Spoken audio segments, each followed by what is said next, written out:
මුලින්ම අපිට හම්බුනේ සවුදන්සලක්. මේ සවුදන්සලේ සවුවෙකුත් බීලා අපි ඉස්සරහට යද්දී අපේ ගමේම තියෙන තව අයිස්ක්‍රීම් දන්සලක් හම්බුණා. ඒ අයිස්ක්‍රීම් දන්සලේදීත් අපි හැමෝම අයිස්ක්‍රීම් ටික කාලා ඉවරලා අපි ගියා කුරුණෑගල පැත්තට. කුරුණෑගල පැත්තට යනකොට අපිට ඊළඟට හම්බුණා පොඩි බීම දන්සලක්. බීම දන්සලෙමුත් අපි බීම එකක් බීලා තව ටිකක් ඉස්සරහට යද්දී කොස් දන්සලක් හම්බුණා. අපි එකෙන් කොස් පාර්සල් දෙකක් අරගෙන යන ගමන් කකා ගියා. ඊට පස්සේ තව ටිකක් ඉස්සරහට තව අයිස්ක්‍රීම් දන්සලක් හම්බෙලා ඊට පස්සේ අපිට හම්බුණා රොටි දන්සලක්. මේ රොටි දන්සලේ නම් සාමාන්‍ය සෙනඟක් හිටියා. මේ රොටි බෙදපු අය වුණත් පිළිවෙලට පිරිසිදුව ඇඳගෙන අපිට මෙයාලගේ මේ රොටි වල රහ බලන්න හම්බුණා. මාර මහ රොටි එක තිබුණා. අපි ඒ රොටි එකත් කාලා ඊළඟට අපි ගමනාන්තය වන කුරුණෑගල බලා පිටත් වුණා. අපි දැන් මේ කුරුණෑගල යන පාර තමයි ඔයාලට බලා ගන්න පුළුවන් ඉන්නේ. මාරම ලස්සන view එකක් තියෙනවා. අපි plan කරේ කුරුණෑගල ගිහිල්ලා කුරුණෑගල රම්බඩගලට ගිහිල්ලා රම්බඩගලින් රිදී විහාරයට ගිහලා රිදී විහාරයෙන් කුරුණෑගල වැවරවුමලට ගිහිල්ලා එතනින් ඇතුගලට ගිහිල්ලා ආපහු ගෙදර එන්න තමයි අපි plan කරේ. අපේ මේ ගමන අපි කොහොමද ගියේ කියලා මගෙත් එක්ක දිගටම රැඳිලා බලන්න හැමෝටම ආරාධනා කරනවා මගේ YouTube channel එක subscribe කරන්න කියලා. අපිට මේ යන මගදී හම්බුණා සුප් දන්සලක්. මෙතන සුප් එක මාරම රහට තිබ්බා. මේ සුප් එකත් බීලා අපි පිටත් වුණා කුරුණෑගලට යන්න. මේ ඔයාලට බලා ගන්න හම්බෙන්නේ කුරුණෑගලට යනකොට තිබ්බු දන්සල් වල තිබ්බු පොලිම මාරම සෙනඟක් හිටියා සමහර දන්සල් වල. අපි සමහර ඒවාට ගියේ නැහැ සෙනඟ වැඩි හින්දා. කොහොම හරි දවල් වෙන්න කලින් වැස්සකුත් සෙට් වෙන ලයින් එකක් තියෙනවා. අපි මේ ළඟා වෙලා ඉන්නේ කුරුණෑගල වැවරවුමට. ඔයාලට බලා ගන්න පුළුවන් මේ තමයි කුරුණෑගල වැවරවුම. අපි බලමු මේ කුරුණෑගල වැවරවුමේ අපිට මොනවද බලා ගන්න හම්බෙන්නේ කියලා. මේ කුරුණෑගල වැවරවුමේ මාරම ලස්සනක් තියෙන්නේ. අපි දැන් යන්නේ මේ වැවේ හංස බෝට්ටු පදින්න. අපි වැව මැදට ගිහිල්ලා බලමු. වැව මැදට ගියාම අපිට මෙන්න මේ පරිසරය කොහොමද බලා ගන්න පුළුවන් වෙන්නේ කියලා.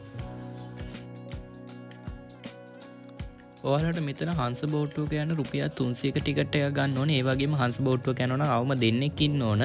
ඊට පස්සේ මෝටර් බෝට්ටුවක යනවා නම් රුපියල් 500ක ටිකට් එකක් ගන්න ඕන. ඒ වගේම හංස බෝට්ටුවේ දෙන්නෙක්ට යන්න පුළුවන්. තවත් තියෙනවා හංස බෝට්ටුව වගේම එකක්. ඒක යන්න පුළුවන් 4 දෙනෙක්ට.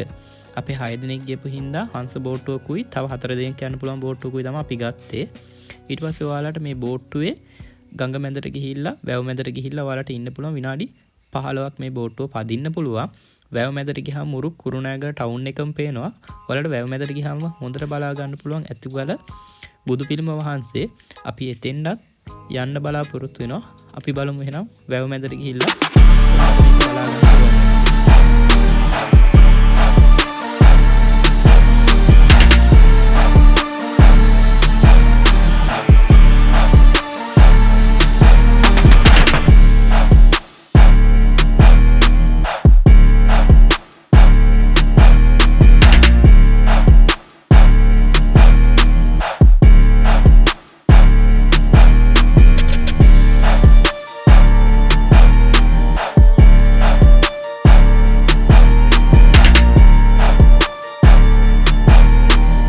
වැවමැදටාවේ හරියටම හවස්වරුවේ ඔයාලට පේනවා ඊර එහෙම බැහැගෙන යනවා. මාරම ලස්සන මේ වැවමැදට ආවම බලා ගන්න පුළුවන්.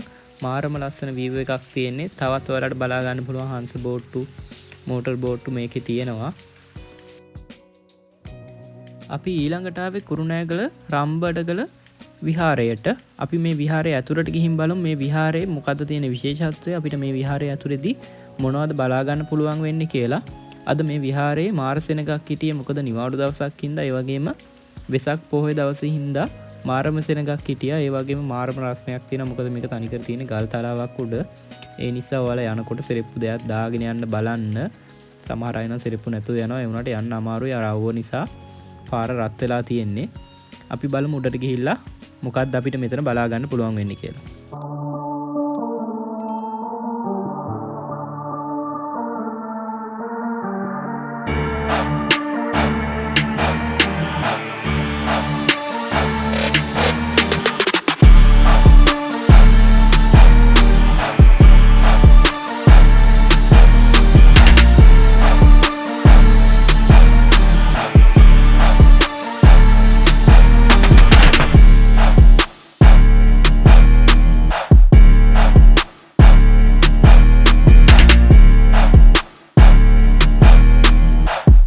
අපිට මෙතන බලා ගන්න හම් වෙනවා තනි කළු ගලකින් නිර්මාණය කරපු බුදු පිළිම වහන්සේ නමක්. ඔයාලට බලා ගන්න පුළුවන් මේ බුදු පිළිම වහන්සේ නම මොනතරම් විශාලද කියලා.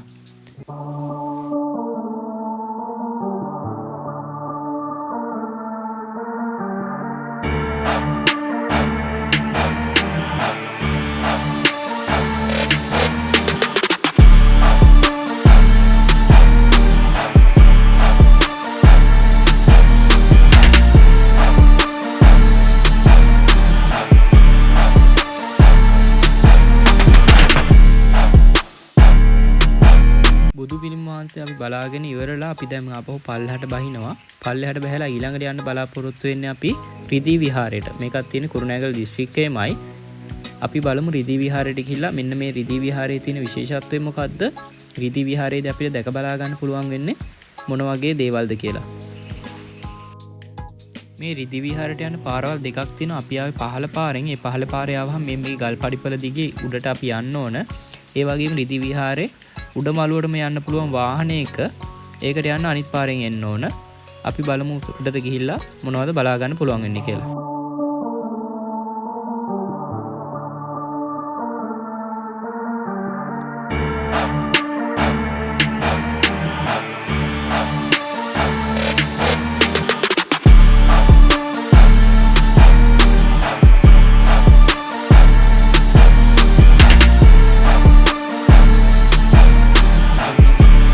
සෙනඟක් ඉන්න ඔයාලට බලා ගන්න පුළුවන්. ඊට පස්සේ ඔයාලට පොලිමක් බලා ගන්න පුළුවන්. මෙතන තියෙනවා මේ උඩ වරක නැට්ටක් කියලා කියන්නේ. අන්න ඒක අතින් අල්ලන්න තමයි ওই මිනිස්සු පොලිමේ ඉන්නේ. ඒක අල්ලන අයට විශ්වාසයක් තියෙනවා උස යන්න පුළුවන් කියලා. ඒ තියෙන අපි දැන් ඉන්න ප්‍රමාණයට වඩා ටිකක් උස යනවා කියලා ජනප්‍රවාදයක් තියෙනවා. ඒ නිසා ඔය ඒක අල්ලන්න තමයි මිනිස්සු පොලිමේ ඉන්නේ. අපි එතනට ගෙන සෙනඟ වැඩි හින්දා ඊට පස්සේ අපි ගියා මේක ඇතුලේ තියෙන බුදු පිළිම ටිකයි. මේකේ ගලකින් තමා විහාරය තියෙන්නේ. ගලක් යට තමා තියෙන්නේ. ස්වභාවිකවම හැදුණු එකක්. අපි ඉස්සරහට ගිහින් බලමු කොහොමද මේක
අපි යන්න කුරුණෑගල ඇතුගලට.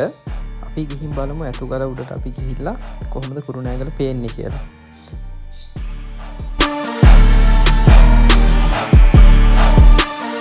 ඇතුගලට යන අතරතුරේ තිබුණු දන්සල් වලටත් අපි ගිහිල්ලා ඇතුගලට ළඟා වුණා. හැබැයි ඇතුගලට අපිට නගින්න බැරි වුණා. ඒ තරමට සෙනඟ. ඔයාලට මේ ගල දිගේ පේනවා ඇති. මාර මිනිස්සු ගොඩක් ඉන්නේ එදා. ඒ හින්දා අපි ඇතුගලට යන්නේ නැතුව ආපහු ගෙදර එන්න පිටත් වුණා. එහෙනම් හැමෝටම ආරාධනා කරනවා මේ වගේ වීඩියෝස් බලන්න මයිත් එක දිගටම නැඳිලා ඉන්න. හැමෝම මගේ YouTube channel එක subscribe කරන්න. හැමෝටම සුබ දවසක්.